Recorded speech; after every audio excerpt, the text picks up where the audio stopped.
Okay, so we're back in the Chofetz Chaim, a lesson a day. This is day 40. So from his book Sefer Chofetz Chaim, this lesson is entitled Fighting Fire with Fire. So we have seen that one must be prepared to make sacrifices so that the laws of forbidden speech not be violated. In the world of business, when one's product is maligned by competitors, the natural and predictable reaction is to respond in kind. Such is not the way of the Torah. There's no basis for the notion that one who has been the object of Lashon Hara can respond with a counteroffensive of defamation. Because we see in the Torah, Leviticus 19, that right after, it says right there where it says to love your neighbor as yourself, it says, do not take revenge. And the Torah defines revenge basically something as menial as, I've said this before, like if somebody borrows your highlighter and whenever they give it back to you, it's messed up, it's all dried out or something, and the next day they come and ask for your stapler, and you're like, I'm not going to give you my stapler, let you borrow my stapler because you messed up my marker or something. Even without even saying that, just having that action of no, I'm not going to let you borrow it. That's taking something as little as that is taking revenge. Prohibited by the Torah. So it says the Metzorah's isolation and disgrace humbled him and inspired him to regret his sin. So his book Sefer Shmirat HaLashon, this lesson is titled Humbled and Contrite. The Torah teaches that the punishment of Tzaras, which is the biblical leprosy, that we talked about in day 39, can take on a number of forms, and each is intended as divine calling to the afflicted individual.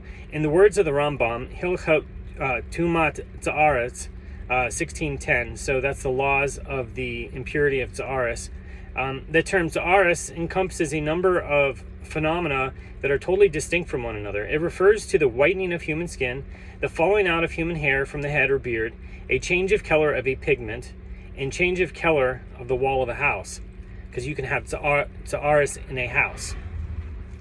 So these phenomena did not fall within the laws of nature. Rather, each was a sign and wonder among the people of Israel to caution them with regard to Lashon Hara. If a person would speak Lashon Hara, then the walls of his house would change color, and the house would be pronounced tameh, or impure, by the Kohen.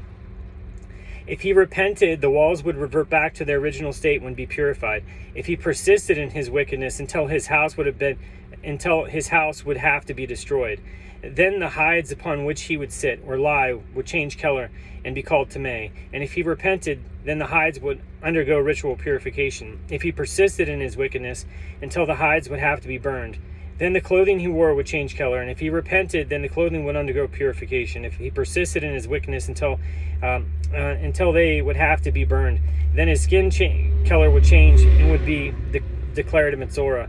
He would have to remain apart from his fellow Jews, and his condition would become known to all, so that he would no longer take part in the conversations of the wicked, which are filled with frivolity and Lashon Hara. So continuing, I had to move to another place in the book where this lesson continues. It says, the Torah states, and the person with Tzaras, his garments shall be torn, the hair of his head shall be unshorn, and he shall cloak himself up to his lips. He is to call out, contaminated, contaminated. Vayikra 13:45. The purpose of this proclamation was to warn people to stay away from him, lest his tumah, his impurity, contaminate them. And that's why listening to Lashon Hara is just as bad. So, and to inform others of his anguish so that they would pray for him. The Metzorah's isolation and disgrace would humble him and inspire him to regret his sin. He would resolve that from then on he would refrain from committing this bitter sin, and he would beg forgiveness of those of whom he had spoken disparagingly in the past.